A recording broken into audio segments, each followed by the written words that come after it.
Good morning, and a very warm welcome to all audience members joining us today for this Shena Safety Month 2026 webinar on a risk-based approach on improving psychosocial well-being in the workplace.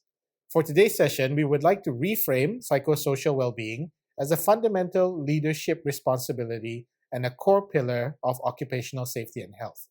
We are privileged to be joined by two distinguished speakers who are actively enhancing cultures of care within two of Brunei's leading organizations. They will share how they work to embed empathy, trust, and psychological safety into frameworks as drivers of productivity and organizational success. Our first speaker today believes that sustainable performance starts with a healthy, high trust workplace. Puan Chin Hui is an expert in embedding well-being into the frameworks of an organization.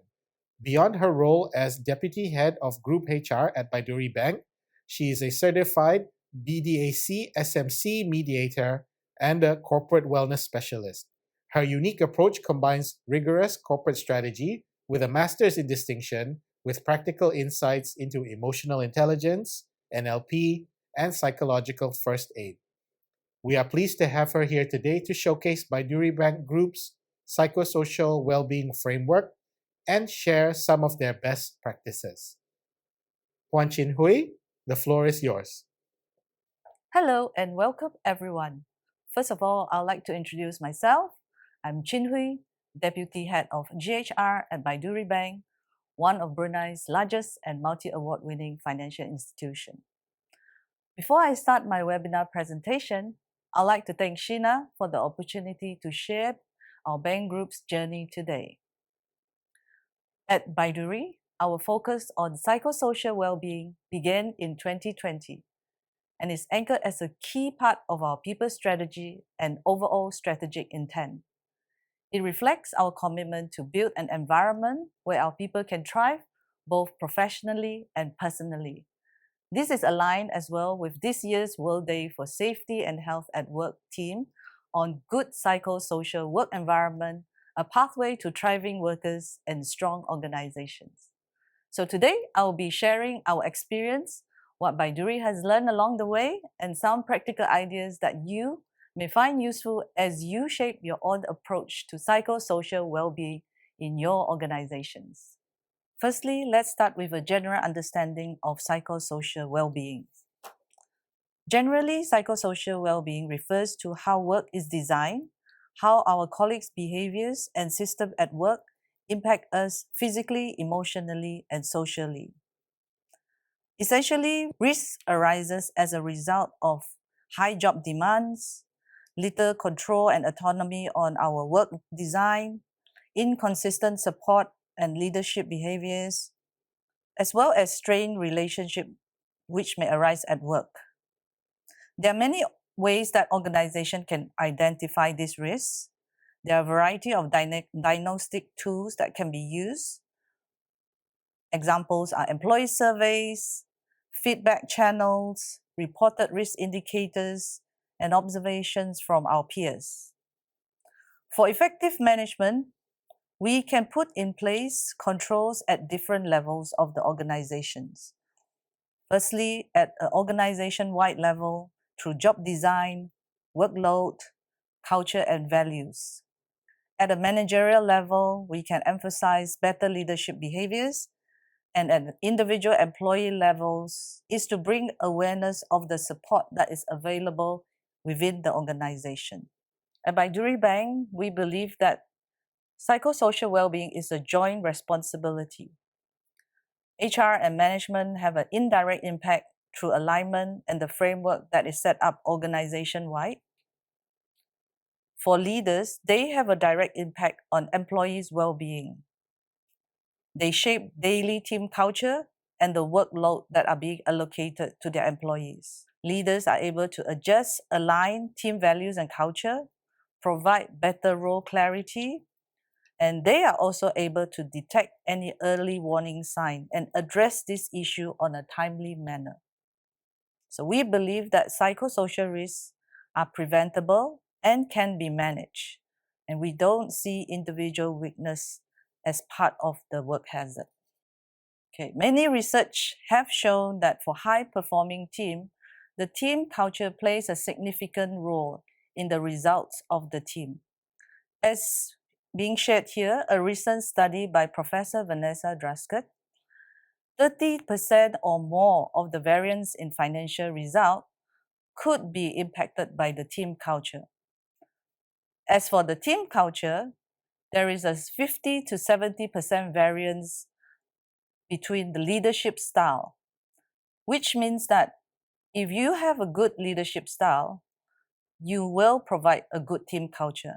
And with a good team culture, you will have better results overall from the team.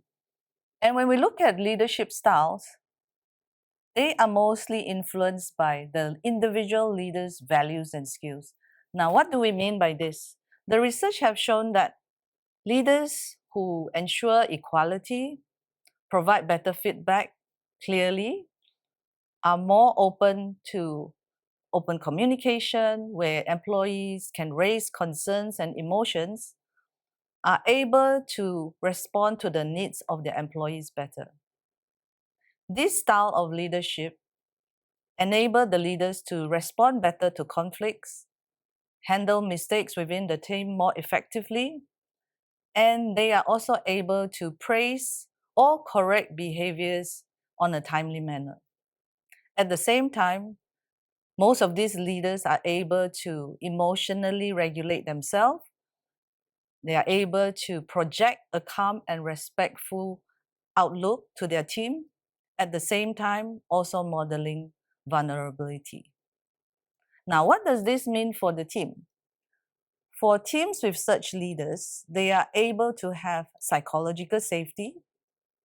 They are able to have a better vision of the group identity, as well as succeeding together rather than individually.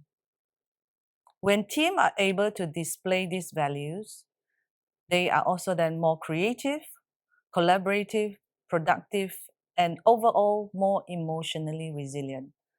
And as a result of this, you will see that such teams are usually performing at a higher level.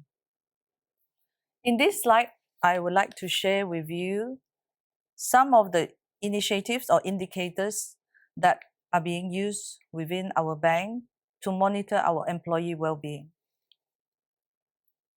Firstly, we have a consistent employee survey over the last few years that is open for all employees.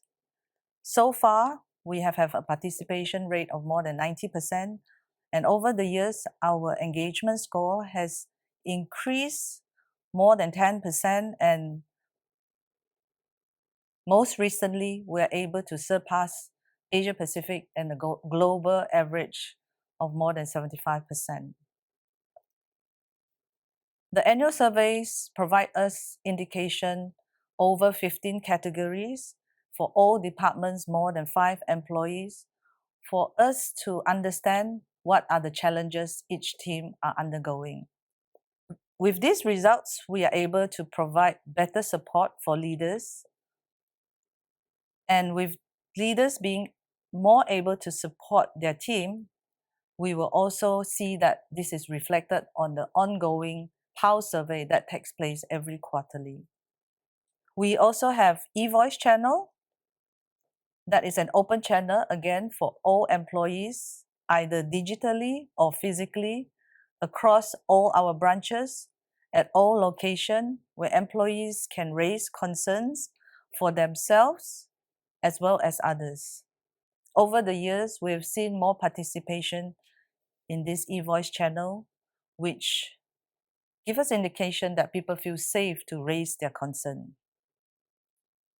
Another thing that we have within the bank is a network of psychological first aiders, where there are psychological first aiders in each department, in all our locations, to ensure that there is someone within their team who can listen to them before things get too serious.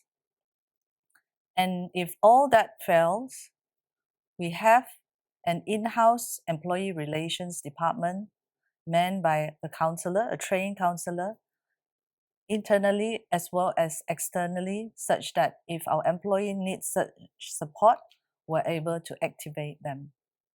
But ultimately, we believe that building a strong foundation is important to ensure that our psychosocial well-being is looked after.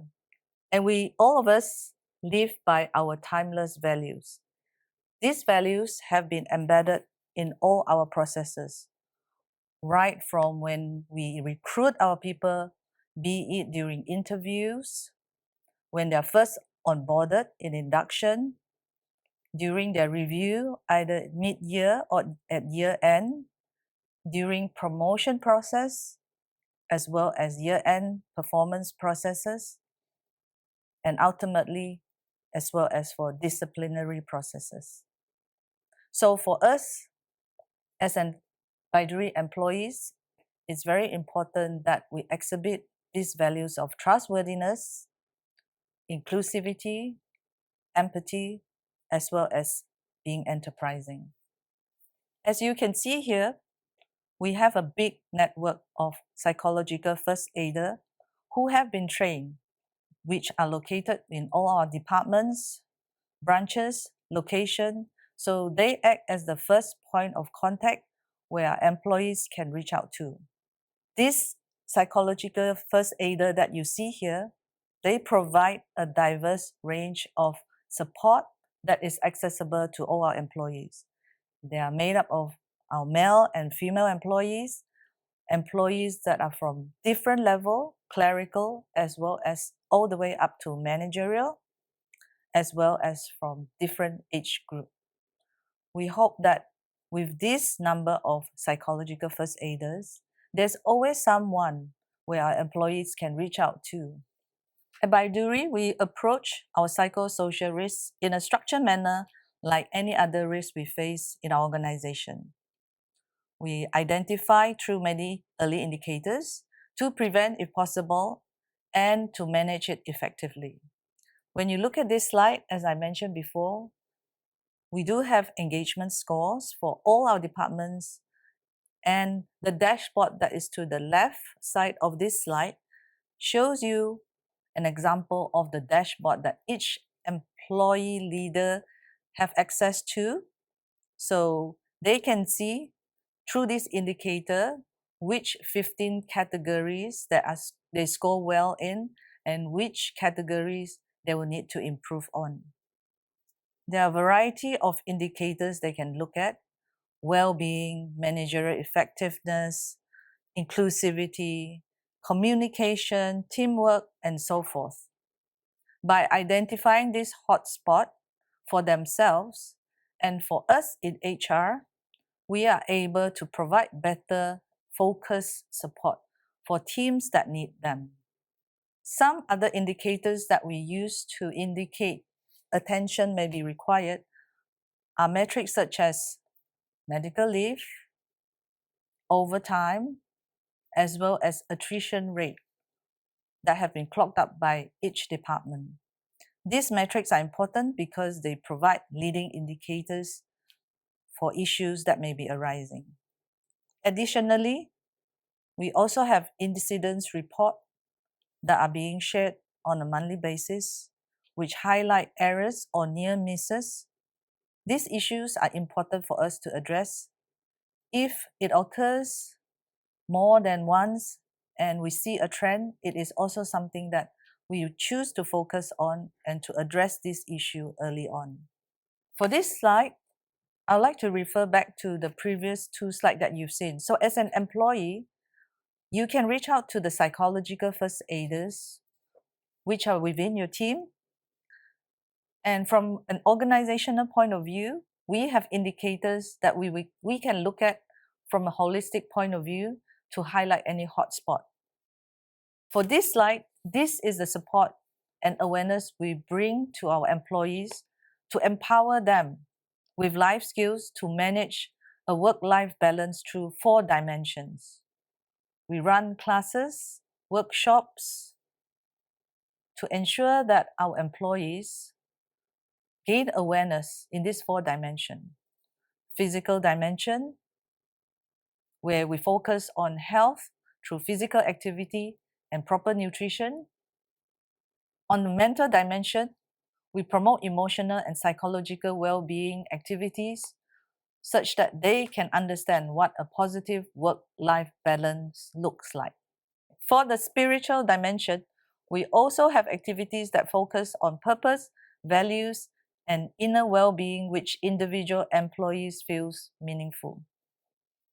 And lastly, as a financial institution, we also focus on the financial dimension where we educate our employees with financial literacy tips so that they could navigate their finances in a confident manner. Through these four dimensions, we hope that we provide the awareness that employees can empower themselves to create a balanced work life. In closing, I would like to leave with you three simple takeaways. Number one, psychosocial well-being is a shared responsibility. Start with awareness and support for all to understand that this is everyone's responsibility. Secondly, be proactive. Identify your risks early and prevent them where possible. Manage it like any other risk in a business environment.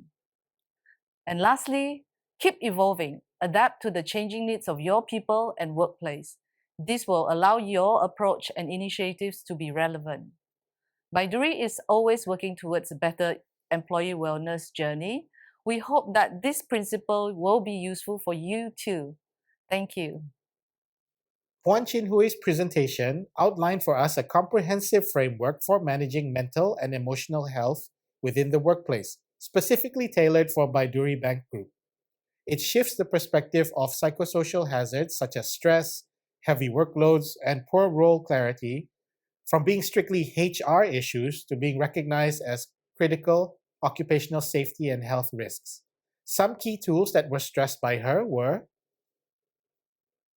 rather than relying on one-off talks, Baiduri Bank Group's risk-based preventative approach or strategy emphasizes a hierarchy of controls to identify and manage hazards. This includes using diagnostic tools like annual pulse surveys and monitoring indicators such as medical leave, attrition rates, and incident reports to detect early warning signs. She had also mentioned that leaders are identified as the primary drivers of team culture, with their styles and values accounting for 50 to 70% of the variance in team climate. Effective leadership, characterized by emotional intelligence and clear feedback, can result in a 30% increase in financial results by fostering trust and psychological safety. Puan Chin Hui's presentation also shared that employee wellness initiatives, EWIs, which focuses on four critical pillars: physical, which is nutrition, activity; the mental, which is work life balance; spiritual, which relates to purpose and values; and financial, which is literacy and confidence. This is supported by a network of 74 trained psychological first aiders and an e-voice channel for open communication. Our next speaker is Tuan Salehin Basir, Chief People Officer at Jurudong Park Medical Center. He has a distinguished track record of implementing large-scale digital transformations, including centralized recruitment and learning management systems across the Darussalam assets portfolio. Beyond his executive role, he has served as the board of directors for several major companies and partnered with institutions like SMU and CIPD to design world-class leadership programs. He is a recognized voice on the international stage and a dedicated advocate of developing local healthcare talent. We are pleased to have Tuan Salehin here to showcase JPMC's framework for promoting psychosocial well-being at the workplace. Tuan Salehin, please. Bismillahirrahmanirrahim. Assalamu alaikum wa rahmatullahi wa barakatuh, and a very good afternoon. I am Salehin Basir, Chief People Officer of Jurudong Park Medical Center, or JPMC. As my role suggests, I look after the people who take care of people. I currently lead people transformation across a workforce of nearly 2,000 employees, comprising over 500 specialized roles across more than 40 departments within a JCI-accredited hospital operating in a complex and highly disciplined medical environment. As an organization centered on patient safety, embedding a strong safety culture remains one of our highest priorities. This naturally connects to today's topic on promoting psychosocial well-being at work. In this presentation, I will be sharing our employee health and safety framework, which we call Sajathera, with a particular focus on how we translate policy into meaningful everyday practice. At JPMC, our purpose is clear, which is to be your healthcare partner for life. But what does it really look like in healthcare? More often than not, responsibilities follow us home and people's lives depend on us showing up. But who takes care of the people who take care of everyone else? It's the simple equation of happy staff equals to happy patients. So let's reflect on the journey most organizations have been through the past 5 or 6 years, from survival to sustainability. In 2020, it was really survival mode for healthcare, literally for some patients as well. And I think we all remembered how that felt. Experiencing the new norm, everything felt really, really strange. But in healthcare, the focus was clear, which is to keep the services running, keep patients safe, and make sure that people showed up. And at that time, well-being mattered, but it was more of an individual thing. So during the lockdowns in 2021, healthcare workers continued coming to work. But while the work continued, the connections also changed. Teams were separated, routines were disrupted, and many informal support systems also disappeared. There were no more water cooler chats, no informal communications like small talk and so on. And I think that's when people realized that connection isn't optional, but it's actually essential. By 2022, it wasn't just about people leaving. What we saw instead was something quieter, but more worrying, which is detachment. They stayed in their roles but felt drained, struggling with motivation, meaning, and energy. And also, global research, including post pandemic studies, also showed the same pattern. And this was actually the turning point when well being was no longer just a HR matter, but it also became a leadership responsibility. By 2023, burnout could no longer be ignored, especially in healthcare, where pushing through had always been part of the culture. And burnout was no longer seen as an individual resilience issue, it became an organizational risk, which affects safety, performance, retention, and ultimately the quality of care. And then by 2024, we reached a turning point. Organizations started asking a different question. Not how do we fix burnout, but instead, how do we build a well-being culture that's sustainable? And that shift matters because fixing problems is reactive, but building culture is very much more strategic. And then we talk a lot about digital health and technology in 2025, with the increasing use of electronic medical records, automation, and AI. And this again requires us to humanize our processes and interactions even more. So we needed clearer boundaries. And we can't digitalize healthcare without also humanizing how we work.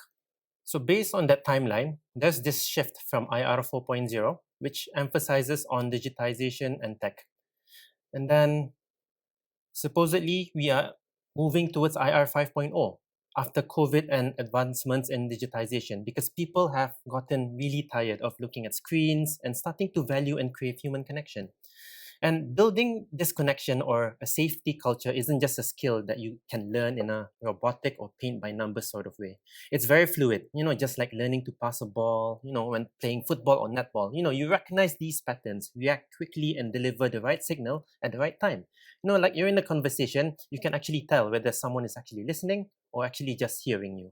And then when someone is just hearing you, you can already see in their eyes that they're already thinking about the next thing, what they're going to say.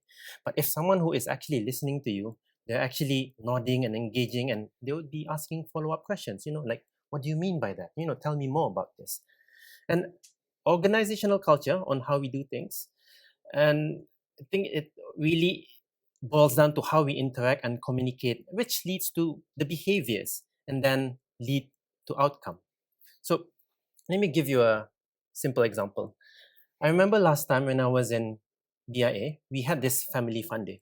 There were groups of parents versus children, and the children were ranging from 5 years old to 12 years old. And then they were required to use straws to build towers. And then what we noticed at that time was that there were different games across different groups, and the winners were actually the children's group. And at that time, I actually thought, maybe they got lucky. And then recently, I was reading this book on culture code. This book is called Culture Code, and they actually did a research at the University of Stanford on psychological studies, and they actually did more or less the same thing, and they've done a lot of tests, but this time with spaghetti sticks, and whoever builds the tallest tower within 10 minutes would win. And the kids were very disorganized. They lacked structure, but were very open, candid, and very efficient. Whilst these adults, include smart finance or investment professionals, strategists, and they were grouped together. But they were organized, very structured, but they were also mostly tiptoeing, walking around eggshells with their formalities, being too conscious, polite, being politically savvy, which really slowed down the process and decision making. And then based on their study, the children mostly won those activities. So what you're seeing here isn't just numbers. This really shows how having a safety culture really reflects on the behavior and then determining the outcome of what we do at work. So if I were to relate into the numbers here, what you're seeing here isn't just numbers. It reflects how our people were actually feeling day to day. And I think if you were to look at our numbers in the past few years, these were quite concerning, and these were considered, the indicators that we really needed to do something about the psychosocial well-being in the organization, especially how most employees think that work culture is slowly disintegrating, and how employees perceive that communication within the company lack transparency, and most importantly, 61% actually feel that employees do not feel empowered to voice their opinions and concerns. So before I share what our action from the insights were, let's take a step back about balancing work and life. So at this day and age, do you actually think that you can separate life and work and have that work-life balance? The clear answer is actually no. Everyone has their phones in their pockets at this point in time, as I speak, and in front of them at least. And we actually need to find a way to integrate life and work together, and how they can actually coexist in a healthy and sustainable way. And work-life integration recognizes that work and life overlap differently across roles and life stages. So a good policy doesn't try to force a clean separation between work and life. And this led us to a more structured approach to well-being and work-life integration. And that's where the Sajathera framework comes in. So Sajathera isn't an event or a campaign. It's our employee health and safety framework. It's how we turn care into structure and intention into practice. At its core, it's a simple idea: to be the one that cares. So that core belief of the one that cares guides how we design our policies, initiatives, and safety measures, with care at the center of the employee experience. Sajathera focuses on three key areas. First, an empowered workforce. We want employees who can take care of themselves and feel confident seeking support when they need it. And most importantly, we want to normalize help seeking as a strength and not a weakness. Second, the organization plays its part. Instead of relying on individual resilience alone, we build care into our systems, so support is part of how we operate. And thirdly, we focus on culture.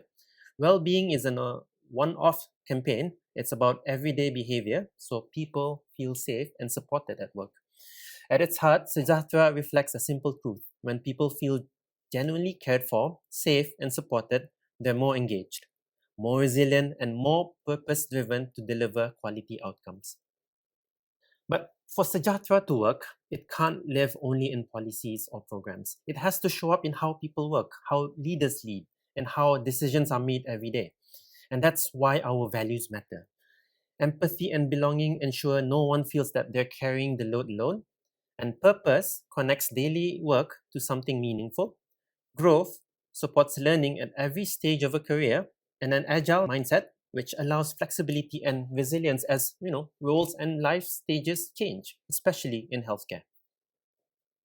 So the next question was, how do we turn care and flexibility into something practical and consistent? It's anchored on 4 pillars that we've established as part of our Well at Work program. And I think currently it's being practiced on a quarterly basis. So right now it's the second quarter. We are actually, at Body Be Well. Hence, we are gonna have um, exercise, social and recreational exercise activities, throughout this quarter. So under Body and Be Well, this is where we recognize that our bodies have limits, and that means clear expectations around rest and encouraging physical activity as part of staying well. Under Mind, Feel Well, our focus is psychological safety, supporting managers to check in meaningfully, providing clear support pathways, and reducing stigma around asking for help. And safety, it concerns about preparing well, provides clarity. This provides clarity and fairness, and covering physical, psychological, and financial safety. So unnecessary stress is reduced. And lastly, purpose, live well, which ensures people feel valued, recognized, and developed. So the natural question then becomes, how do people actually experience this? So this is where Sajathera comes to life, through total rewards, culture, and employee experience. So on total rewards, because care has to also be tangible, total rewards support the holistic well-being, including healthcare benefits, the well-being and special leaves that we have, performance rewards, long service recognition, promotions, and simple but meaningful perks like free gym access. Then secondly, culture. This is where care is lived daily through initiatives like employee counseling support, engagement programs, well-being events, and we create spaces for connection and trust. So quality and safety policies also reinforce that care applies to employees too, and not just patients. And then thirdly, the employee experience. This focuses on the full journey from onboarding to growth. And we want to ensure that support is consistent, accessible, and meaningful throughout an employee's career. So we have our Sejati framework, which is our onboarding program, and then we have our Semangat framework, which is our performance management system. We have our Serasi framework, which is our competency framework, and then we have our system HR Connect. Now, for well-being to be sustainable, support can't sit in silos. That's where our company support system, which is guided by the 3 Cs, would come in. So CREATE is about building a supportive culture backed by leadership, policies, and everyday work. And collective responsibility recognizes that well-being doesn't sit with HR alone. It's shared. Colleagues would, look out for one another, and leaders create safe spaces, and the organization provides clear support pathways. And then the third one, Connect, it focuses on regular check-ins and open conversations. So not only is support available, but it is also approachable. So the circle on the slide, it represents how support functions work together to surround the employee. So this includes the heads of department, our in-house religious officers, our counselors, and our outpatient clinic. And together, they form a connected network so employees know where to go and feel safe asking for help. So I will be explaining each of the 3 Cs in the upcoming slides. So CREATE is more of creating an environment that facilitates safety. This empower openness and creating that safe space that it's okay to speak up, voice out. And it's okay to not be okay, essentially. And I have gone through multiple, changes in the past, like multiple change projects in the past, like consolidation projects or corporatization projects. And things can only move when we allow people to be open. And then we talk about normalizing vulnerability as well. And then again, this is easier said than done. And I think I can relate my experience when I started my role in JPMC as a CPO, that I have had imposter syndrome during the first few months. And I was open to it, to my staff. And that also invited openness from people, and that they are also willing to share their struggles as well. And then resilience is also important. And then how do we maintain resilience? Recovery. And I think this does not only apply to work. It can even apply in sports. Like when I'm doing my marathon training, I would be told off by my Garmin notifications where if it's a rest day, you shouldn't do anything. You should rest. And then even if you try to insist on starting a workout, it's going to keep asking you again, are you really, really sure? So we need to encourage recovery and not just resilience. And then some of the examples that we can create is, preparing mindful rest spaces, and then having mental health briefings like our Employee Wellbeing Week that we conduct every year in July. And then also coming up with psychological safety policies, which includes, our mental health leave and time for me leave. Under collective responsibility, mental health is not just an individual concern, but it's a collective effort. And this is where everyone actually plays a role. And support is a shared effort, and we are each other's environment. We have always had a place in our brain that's always worried about what people think of us, especially the higher ups or your peers and direct reports. And as far as our brain is concerned, if our social system rejects us, we could fall apart. And given that our sense of danger is so natural, organizations need to do some pretty special things to overcome that natural trigger. So the key to creating psychological safety is actually to recognize how deeply obsessed our unconscious brains are with it. And a mere hint of belonging is not enough. It has to be repetitive. 1 or 2 signals are still not enough. We require lots of signaling over and over and again. And I think some of the examples that we can induce a collective responsibility environment is, coming up with peer support after tough cases, in the hospital. And then also for leaders to model openness. And then also coming up with multidisciplinary debriefs across different domains within the hospital. And lastly, for Connect, this is to promote check-ins, to encourage openness and social interaction. And then most importantly, reminding everyone that we are in this together, regardless what kinds of challenges that you're actually facing. So small check-ins really, really matter, and that team connection fosters trust, and then belonging fuels retention. So some examples for Connect is, having team appreciation rituals. You need to celebrate quick wins even. And then inter-shift bonding as well as, shared social moments. And then I think having these kinds of company events regularly will help, create that rapport and bond across employees as well. So how do we foster better psychological well-being, from a leadership standpoint? So firstly is model vulnerability. Leaders need, to shrug that ego off and actually model that vulnerability so that they are able to invite openness from your direct reports as well as, for them to feel more comfortable. And then they also need to recognize invisible labor. And I do understand that we have our core tasks and responsibilities, but leaders need to recognize this emotional work, which is why our appraisal forms, our performance management forms, have a section on KPIs and then also the behavioral competencies. And then we also need to create safe spaces to speak up. And also, lastly, to reward team-based care and not just individual output, but also to incorporate the teamwork aspect within our core behavioral competencies. So these are just some examples where leaders can actually model vulnerability. And it's courageous when paired with clarity, accountability, and care.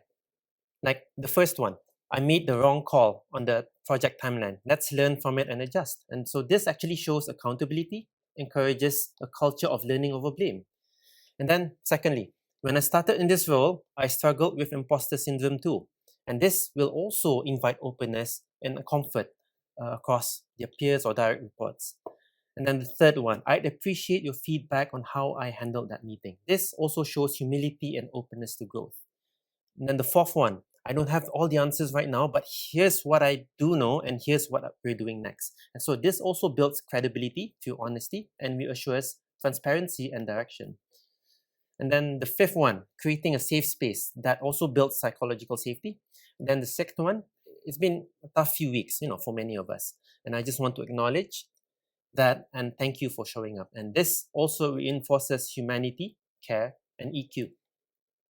Prior to JPMC, I come from an environment where numbers represent performance. And don't get me wrong, the bottom line is very important for the survivability of an organization. But we cannot manage performance or an organization like a balance sheet or a P&L account.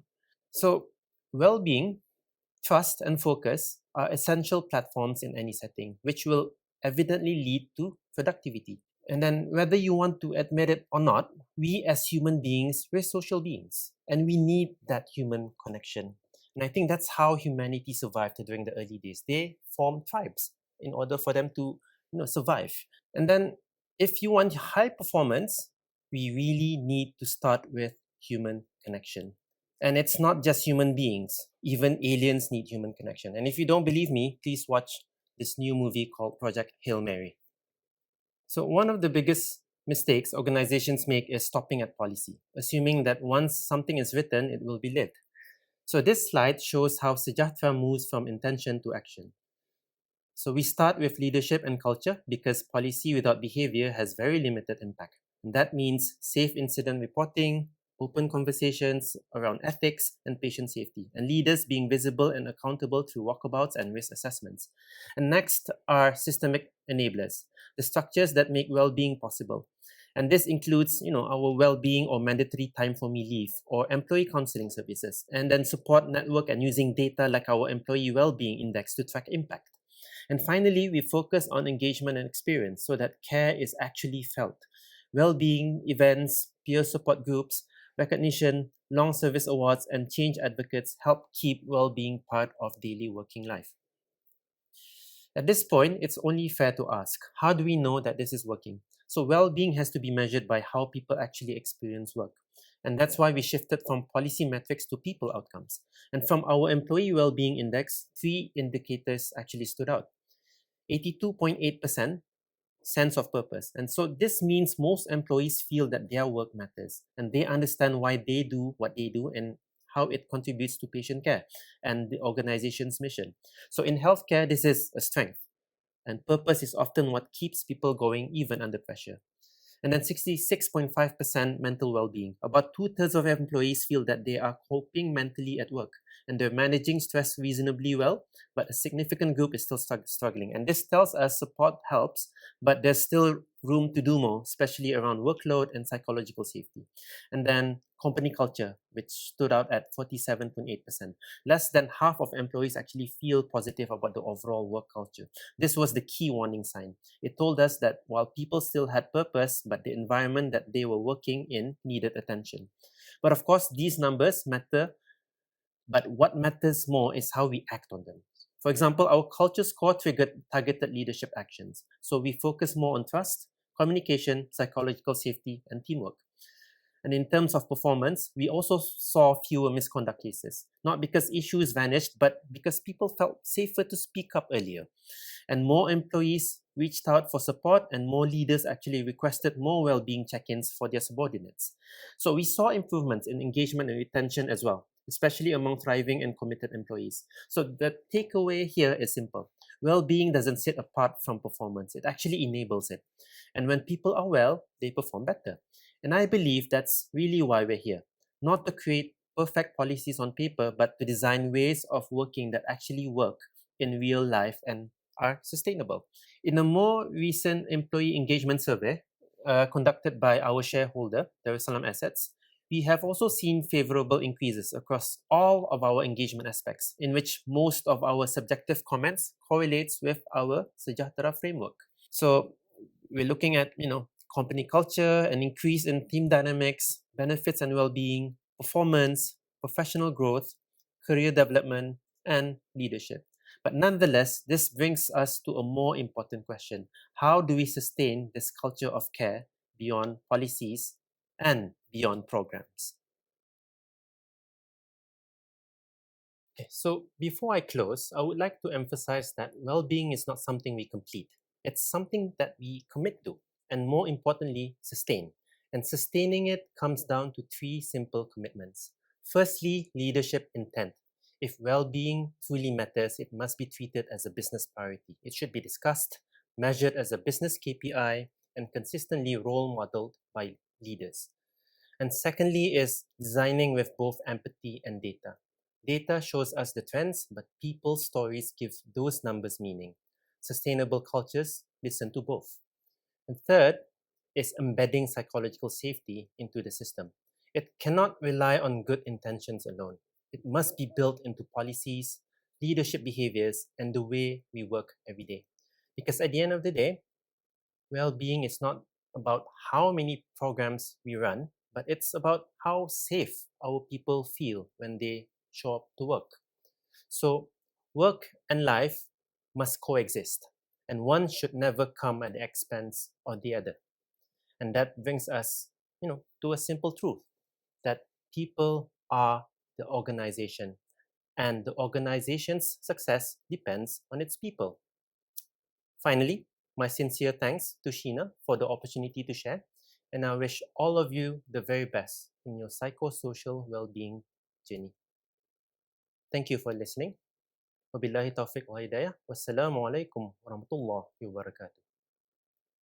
Tuan Salehin's presentation, titled Promoting Psychosocial Wellbeing at Work, a Risk-Based Approach, explores the evolution of healthcare leadership from survival during the COVID-19 pandemic to a focus on long-term sustainability, positioning psychosocial well-being as a core leadership responsibility rather than just an individual concern. Some of the key tools he had shared in JPMC's ecosystem are JPMC Sajathera employee engagement and well-being framework that integrates values and culture into work-life balance. This framework is built on 4 pillars: the body, physical well-being; the mind, mental balance; safety, a culture of care; and purpose, harmony in work.